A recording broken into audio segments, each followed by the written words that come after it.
Hello, this is Dr. Harriet Fraud, bringing you Capitalism Hits Home, a show about the inner penetration and mutual shaping of capitalism and our personal lives. It is brought to you by Democracy at Work. Today, I want to talk to you about a phenomenon that I find astounding. Almost the whole world is on a birth strike. What's a birth strike? Well, women are not having children. It blew my mind to learn that not according to the UN's statistics, which I assume are correct, 97% of the globe will not be able to reproduce its population by the year 2100, the end of this century. Wow, what is happening? This podcast wants to ask what's happening, why is it happening, and what can we do about it? Well, the power to create another person is definitely a power. It can be cast as a humiliation or a weakness, but it is a power that's been usurped. In the earliest religions were matriarchal, because it really does look like a good trick to be able to make a person. And for most of human history, religions reflected that view, which is that women were goddesses somehow, and that power to create people was a holy and admirable power. In various ways, especially later on, they saw men's contribution, but they saw it as minor, and they didn't get it exactly down. There were societies that thought that men contributed, and if you wanted a child to have the qualities of different men, you had to have sex with different men to get the child to have those qualities. So you'd have sex with a wise man, a strong man, and so on. But that changed, and what happened? What happened to disempower that? What happened so that our God figures are not like the oldest figure they've ever found, which is called the Venus of Willendorf, which is a very fat woman with huge hips and huge thighs and pregnant. Well, the best theory to explain what happened to unseat the matriarchal worship and power of our early societies, which were communal societies, to the kind of patriarchy that we had later. Well, the best theory that anyone's come up with that I've ever read, and I'm interested in this, so I read about it, is Friedrich Engels, Marx's partner and funder, but also a wonderful author and thinker in his own right. In 1884, he wrote the book, The Family, Private Property, and the State, in which he tried to explain what happened to unseat matriarchal culture and replace it with patriarchal culture. And nobody's gotten a better theory yet. And I do read about this, so I don't think anybody's come up with anything. And he points out that the earliest societies were communal and matriarchal. Of course, they were communal. No single cave person could kill a large animal by himself. So what they did was they made bands of many of them, chased the big animal into a huge hole that they all dug together, because no person alone could dig that kind of hole quickly. And then they'd make noise together, and together chase the big animal into the hole and then kill it with their spears, after which they would cut it up and give everyone some meat. They all needed each other. The men in these societies tended to be hunters, although they weren't always. And the women were gatherers, which means that they gathered up wild plants, wild starches. They also made the vessels in which to store these things. They made them out of clay. And the kind of religion that shored up this practice was matriarchal, worship of women's fertility and generative powers. Well, what happened is after a while, it occurred to people that if they had a separate herd of animals, they could then have much more control over their meat supply. And so people developed herds. And those people that developed herds, the herds became their private property. And they would hire other people who didn't successfully develop a herd or a big one to work for them. And private property became very important. What you owned, your herd, rather than anyone else's. And as private property became important, it became important for men to leave their property only to those biologically related to them, to their heirs and nobody else's. And so it became very important for them to control their women's reproductive activity and sexual activity. There's a famous story that I think I've told you before, but it bears repetition, between a Jesuit priest and a Native American, because Native Americans lived much more communally, and they also had egalitarian relationships between the sexes. And the Jesuit priest says to the Native American man, "You better watch your women. You have no control over them, and you don't even know who your own children are." And the Native American replies, "I don't understand. They're all my children," because the children were considered the children of the tribe. That's one of the reasons that when Native Americans captured children of the settlers to replace the children who had been killed by the settlers, sometimes those settlers, like the Puritans, would go to the tribe and try to get back their children. But the children wouldn't go. They'd been treated with much more respect and dignity. They weren't anyone's property, and they wouldn't go. The women wouldn't go either when they came to rescue them, because they too were treated with far greater respect. Well, with the advent of private property and the need to control women, patriarchy developed. The primacy of maleness over femaleness, and the very great importance of controlling women's capacity to give birth. And the religion that came around to justify that is found in the Bible, because the Bible was a document of stories, historically written in part to justify patriarchal over matriarchal power and to humiliate and demean women and make sure that their reproductive power was controlled by men. These are some quotations that illustrate my point. This is St. John. Adam was led into sin by Eve, because that's the Bible story, that she bit of the apple and then gave a bite to Adam. Of course, he took the apple, so whatever. And so that therefore it is just and right that she must accept as Lord and Master he who she led into sin, her husband. This is another one. This is St. Augustine.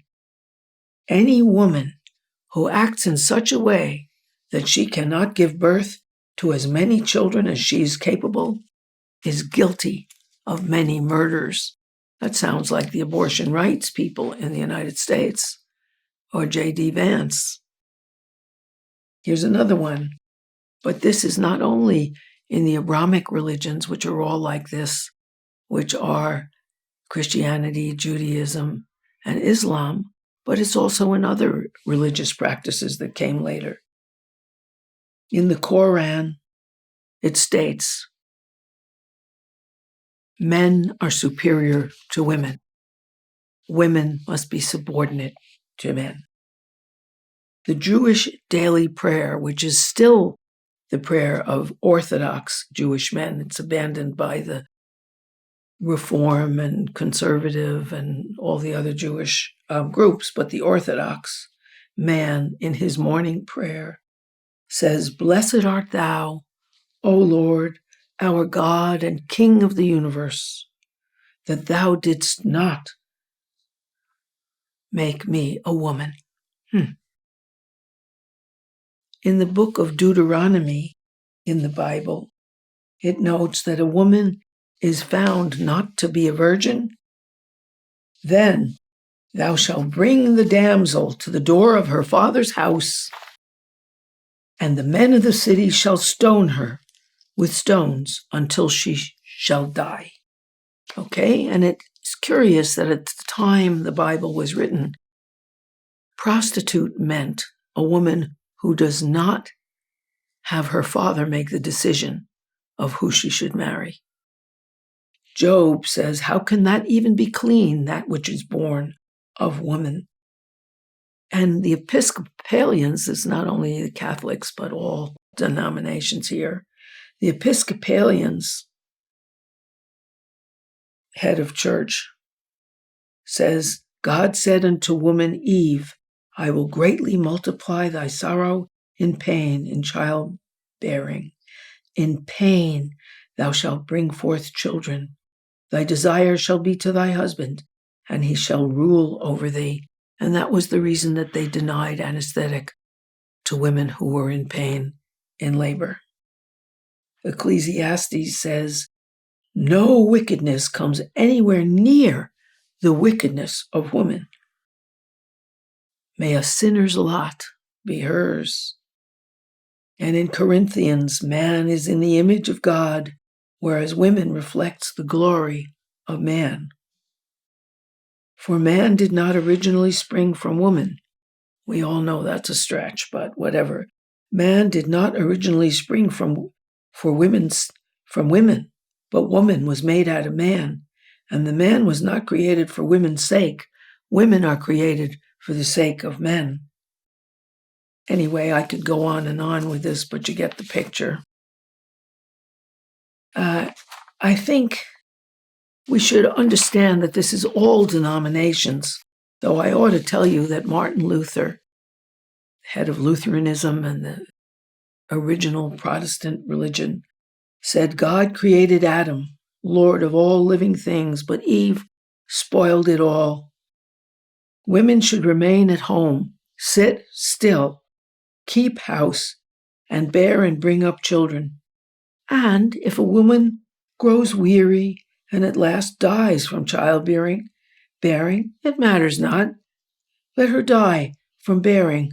She's there to do it. That's nice. But I shouldn't be biased because, look, Confucius has the same idea. He says, the 5 worst infirmities that afflict the female are indocility, which means disobedience, disconnect, slander, jealousy, and silliness. Such is the stupidity of women that it is incumbent upon her in every particular to distrust herself and obey her husband. And in the Hindu religion, which regulates customs and so on, it says in childhood, women must be subject to her father. In youth, to her husband. When her husband is dead, to her sons. A woman must never be free of subjugation. Well, those certainly justified male ascendancy. And we have some of that to this day. You know, Vance talks about cat ladies. Vance also says that women at menopause, which means they can no longer produce children, its only use is to take care of grandchildren. Of course, that eliminates Kamala and Hillary Clinton and every other female authority. Pat Buchanan, a very active Republican, is truly adamant on this. He thinks that women need to be much more vigorously discriminated against, so their whole livelihood is dependent upon being married. And they get married earlier and have more children. In fact, Buchanan is the most instrumental in destroying Head Start for all American children.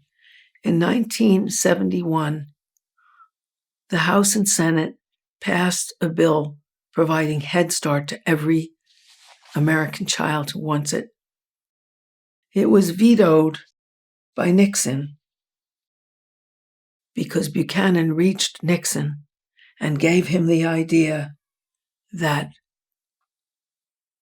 that was a big mistake and that family values should predominate and family should educate children before they go to school. When we look at family values, we really have to understand that pro-family values, and as in focus on family and the evangelical Christians, it actually means focus on women's unpaid labor in the home and don't try to get a safety net of any support for women. Don't have any taxes on the wealthy to pay for state support for maternity leave, paternity leave, early childhood education, after-school programs, summer programs.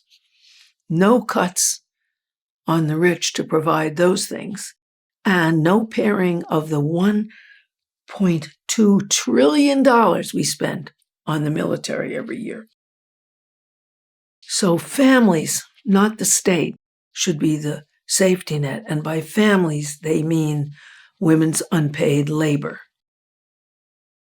The right wants to force women back into dependency while we serve men and children, and also work outside the home because men can't make adequate salaries with outsourcing and decimating unions.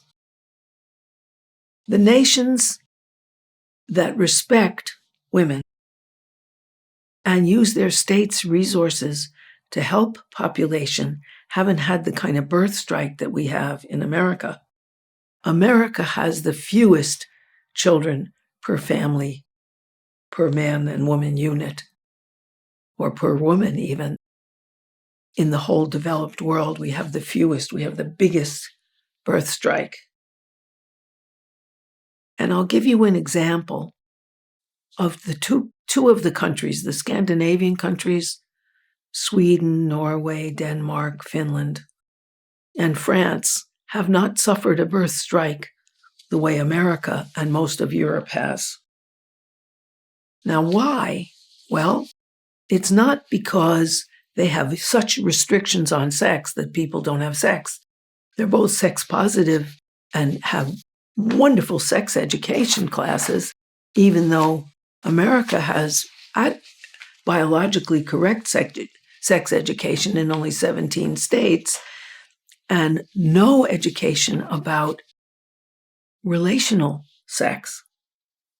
Well, France has let's look at France first. It has universal health care for everyone, total excellent prenatal care. And after a woman has a child in France, somebody comes to help the mother get back in shape and work on her pelvic floor muscles, because there's a big affliction of women that can happen after birth that causes incontinence and all sorts of problems. So a day after the woman comes home, someone comes to her house and helps her with pelvic floor exercises, and that person is a physiotherapist who is trained in pelvic floor reconstruction. Wow. Also, both partners get to stay at the hospital for 2 or 3 days after the birth, being helped to hear about child education and bond together in help for that child. And while they're at the hospital together, Their meals are paid for, including, of course, since it's France, a cheese course. Each parent can take 156 weeks of parental leave before their child is 16. And there's, of course, universal childcare that's free at 3 years old. And for children before 3, there are childcare centers from 7 in the morning to 7 at night, and they can be subsidized up to 85% if a family needs that. There are school allowances when children are school age, starting at 3, for school clothing and for things like knapsacks. Every French employee is guaranteed 5 weeks of paid, fully paid vacation. And that really helps enormously with families. It helps with couples because you have time together without a million distractions and work. And it helps with families that can get to know and enjoy one another. France also has free universal after-school programs. Children are bused to playing fields or other activities after school, free, and then they're returned at about 6 when their parents come home. They also have subsidized summer programs, which are really exciting. We had a friend who had an 8-year-old at summer camp when we visited them, and she had just come back from visiting Versailles, which is King Louis XIV's palace, which is beautiful and had beautiful lands. They went there for the whole day. Another day, they went to a museum. Another day, they played at playing fields. So with all of those benefits and paid vacation time, France has restored its birth rate. Sweden is another country that has restored its birth rate. There's no birth strike there. Like in France, they're not puritanical. They have a full sex education curriculum, which starts with kindergarten, where they learn that if the bee doesn't pollinate the flower doesn't bloom, and it doesn't create a pod that had seeds in it. They also talk in kindergarten about how nice it feels to hug and to sit close, and that's nice putting their body next to someone else's body because it feels close and nice. Then in about 5th and 6th grades, they learn about the changes in their own bodies and in those of the other gender, so that they're familiar with puberty. Then in high school, they teach sex education in terms of relationships. What kind of pleasure and comfort and support do you owe to a partner? And does the partner owe to you? And would you owe to any offspring you might create? They also discuss their relationships in sex education class, because sex is part of relationships. It's not a biological thing or a hushed up nothing.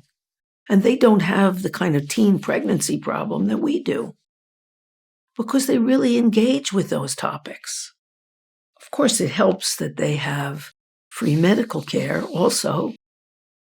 And in Sweden, they have 480 days of paid leave once a child is born or adopted, and it's at 80% of their pay.